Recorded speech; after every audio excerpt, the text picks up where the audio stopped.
बड़ी खबर आ रही है, दिखाइए जरा पीसीआर वो बड़ी खबर इस वक्त क्या आ रही है। देखिए, पंजाब के फाजिल्का में 3 से 4 ड्रोन हमले, ये खबर आ रही है पंजाब से। एक और, भारत ने पाकिस्तान के हमले फाजिल्का में भी नाकाम किए हैं। फाजिल्का में भी पाकिस्तान ने 3 से 4 ड्रोन अटैक करने की कोशिश की। 4 राज्यों के 26 जगहों पर ड्रोन हमले हुए हैं, ये सेना का बयान है। पंजाब के फाजिल्का में भी 3 से 4 ड्रोन अटैक हुए हैं, ये जानकारी सामने आ रही है। पाकिस्तान के हमले भारत ने नाकाम किए हैं। अमृतसर की तस्वीर हम आपको दिखा रहे हैं, गुरदासपुर देख लीजिए। इसके अलावा कई और जगह है पाकिस्तान में, जहां पर फिरोजपुर देख लीजिए, जहां पर तो एक ड्रोन का मलबा गिरा। पाकिस्तान ने पंजाब में सबसे ज्यादा अटैक करने की कोशिश की है, फाजिल्का भी उसमें से है। और यहां पर 3 से 4 ड्रोन अटैक किए, उसने सारे हमले नाकाम किए हैं। ये पंजाब के फाजिल्का से एक बड़ी खबर आई है। लेकिन एक जानकारी नीचे चल रही है, मनीष मैं चाहता हूं आप इस पर जानकारी दें। पाकिस्तान की अपील अमेरिका ने खारिज कर दी, ये क्या है और क्या कहा अमेरिका ने? देखिए, सीधी सी बात है कि ये कहा जा रहा था कि पाकिस्तान चाहता है कि अमेरिका मध्यस्थता करे और इस तनाव को कम करे, लेकिन अमेरिका कह रहा है कि हम मध्यस्थता नहीं करेंगे। वहीं दूसरी तरफ एक रस्म अदायगी बयान की तरह से डोनाल्ड ट्रंप ने कहा है कि आप तनाव कम कर लीजिए, और अमेरिकी विदेश मंत्री। लेकिन ये सब अमेरिका के चोचले होते हैं कि हम बात कर रहे हैं जी, बात कर रहे हैं, और इस बीच में लड़ाई चलती रहती है। कुल मिलाकर कि ये लड़ाई हमें ही लड़नी है, और हम इस लड़ाई को जिस दिन भी तैयार करें। देखिए, 50 ड्रोन आए, 100 ड्रोन आए, बिना हथियार के आए, नहीं आए, बात सीधी सी है कि भारत के एयर स्पेस का वायलेशन हुआ है, भारत के संप्रभुता का उल्लंघन हो रहा है, और ऐसी स्थिति में फिर भारत को यह नैतिक अधिकार बनता है, और यह भारत की मॉरल रिस्पॉन्सिबिलिटी भी है कि फिर इसका जवाब दिया जाए। भारत ने वो जवाब दिया, भारत ने कल भी जवाब दिया, परसों भी जवाब दिया। अब आज पाकिस्तान ने एक बार फिर यह हरकत की है, तो यह न्यू नॉर्मल नहीं हो सकता कि हर दिन जब मन करे वो 50-100 ड्रोन भेज दे कि हम चलते हैं, पता करते हैं कि आज जम्मू में कितनी हरियाली है, श्रीनगर में कितना पानी है। ऐसे नहीं चलने वाला।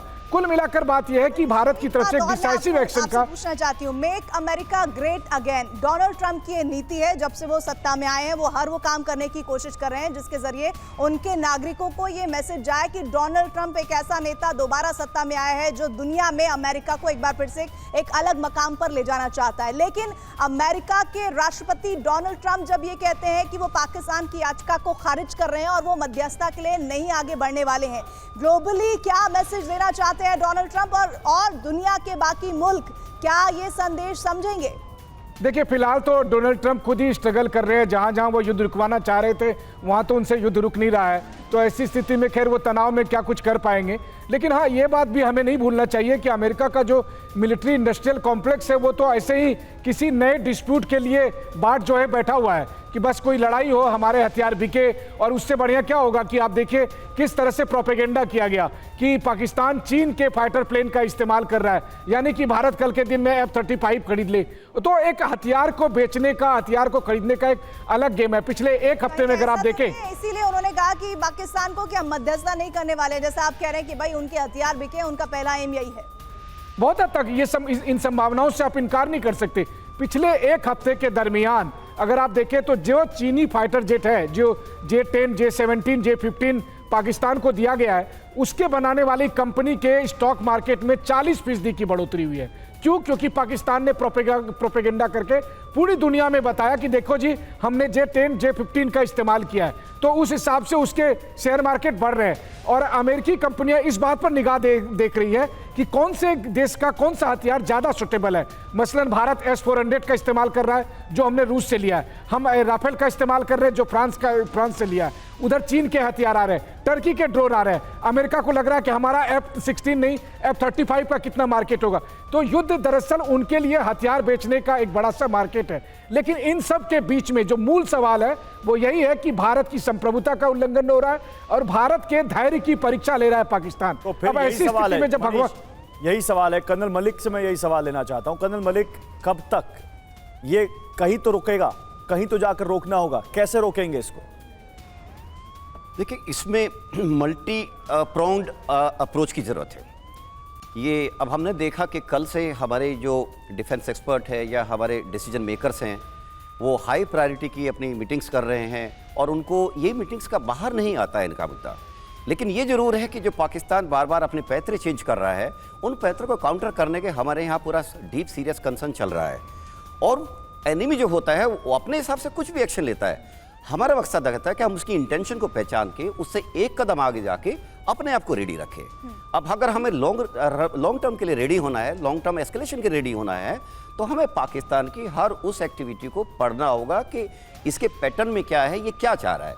आज की डेट में जो पाकिस्तान चाह रहा है वो हमको ये चाहता है कि वो हमारे सिविल इंस्टॉलेशंस पे मिलिट्री से अटैक करके हमको भी प्रोवोक करे कि हम उसके सिविलियन टारगेट्स को नुकसान पहुंचाएं। इसका रिजल्ट ये होगा कि पूरी दुनिया के अंदर पाकिस्तान कल इस बात को गाएगा कि देखिए इंडिया ने हमारे ऊपर हमारे सिविलियंस को मारा है, और ये चीज़ उसके लिए बेनिफिशियल होगी कि वो यूएन में उठाएगा और उसके साथ साथ चाहे यूएस में हो या यूरोपियन कंट्रीज या यूके पास जाएगा कि आप प्लीज़ आइए, और इंडिया हमारे साथ नाइंसाफी कर रहा है। पर सर वो ये बातें किस मुंह से कह पाएगा? एक तरफ जहां इस वक्त पाकिस्तान ड्रोन अटैक कर रहा है भारत के खिलाफ, और भारत के लिए कोई स्पेस ऐसा ना बचे इसलिए उसने अपने कमर्शियल प्लेन्स को एक्टिव रखा है, यानी वो अपने नागरिकों को ढाल बनाकर इस युद्ध में, जैसा कि उसकी तरफ से पाकिस्तानी सेना की तरफ से कहा गया है कि वो युद्ध में है, वो इस तरह से तो युद्ध लड़ना चाहता है। दूसरी तरफ एलओसी पर हम देख रहे हैं कि वो बार बार सिविलियंस को टारगेट कर रहा है, गुरुद्वारों पर अटैक कर रहा है। आज हमने अभी जम्मू एम्स की तस्वीरें दिखाई जहां पर ड्रोन से अटैक किया गया है। तो कहां वो इंटरनेशनल फ्रंट पर अपने आप को जस्टिफाई कर पाएगा? और ये सवाल मेरा सीधे तौर पर है कमांडर अतुल भारद्वाज से। सर, ऐसी सिचुएशन में पाकिस्तान के लिए क्या स्पेस बच जाता है? प्लस भारत के लिए अभी मेजर जनरल ए.के. सिवाच कह रहे थे कि इस वक्त ऐसा नहीं है कि भारत की तरफ से सेनाएं चुप बैठी हैं, या तो वो वॉच कर रही हैं जैसे सर अभी कह रहे थे, या फिर वो स्ट्रैटेजिक मूव लिया जा रहा है जो अभी सामने नहीं दिख रहा है। एक्चुअल सिचुएशन क्या है अभी? देखिए, ये जो है पाकिस्तान जो है वो एक इस्टेब्लिश्ड, दुनिया भर में एक इस्टेब्लिश्ड टेररिस्ट स्टेट माना जाता है। ये माना जाता है कि वहाँ से टेररिज्म का उत्पादन होता है पाकिस्तान में। तो इसलिए पाकिस्तान अब इंडिया को, अब वो स्टेज गुजर चुकी है जब इंडिया, एक ज़माना हुआ करता था कि इंडिया डोजियर बनाया करता था प्रूव करने के लिए कि पाकिस्तान ने टेररिज्म का एक्ट को सपोर्ट किया है। अब ये हमारे पास कोई संदेह नहीं है, किसी देश में ये संदेह नहीं है कि पाकिस्तान में टेररिस्ट और पाकिस्तानी आर्मी, आईएसआई और टेररिज्म सब एक ही हैं, उसमें उनमें कोई डिफरेंस नहीं है उस तरीके से।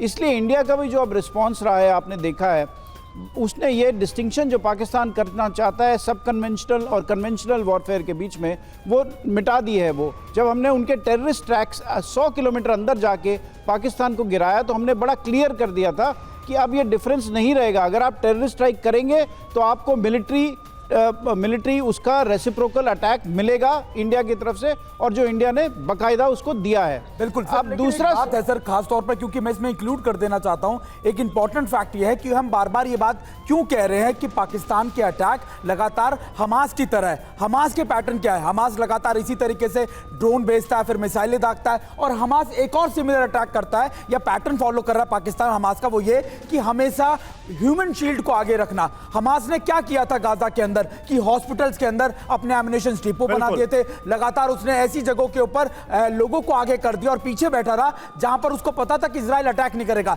पाकिस्तान उसी पैटर्न को फॉलो कर रहा है। पाकिस्तान ये जानता है कि अगर कमर्शियल फ्लाइट चलती रही तो भारत रिटेलिएट नहीं करेगा, भारत के ड्रोन्स लगातार अटैक नहीं करेंगे, और अगर ऐसा होगा तो वो भी हमास की तरह ही उसी प्रोपेगेंडा पे काम करेगा जहां पे वो सिविलियंस की बॉडी दिखाकर, सिविलियंस का प्रोपेगेंडा दिखाकर दुनिया के सामने अपने आप को विक्टिम कार्ड खेलेगा। तो हम बार बार इसलिए कह रहे हैं कि हमास के पैटर्न को पाकिस्तान बहुत अच्छे से फॉलो कर रहा है। मतलब सुमित आप ये कह रहे हैं कि एक तो उसके अंदर एथिक्स तो है नहीं, वो जिस तरह से भारत के सिविल इलाकों को, सिविलियन जो प्रीमाइसेस है उनको टारगेट कर रहा है, तो एथिक्स तो है नहीं, प्रोफेशनलिज्म तो है नहीं, लेकिन ह्यूमैनिटी भी नहीं है।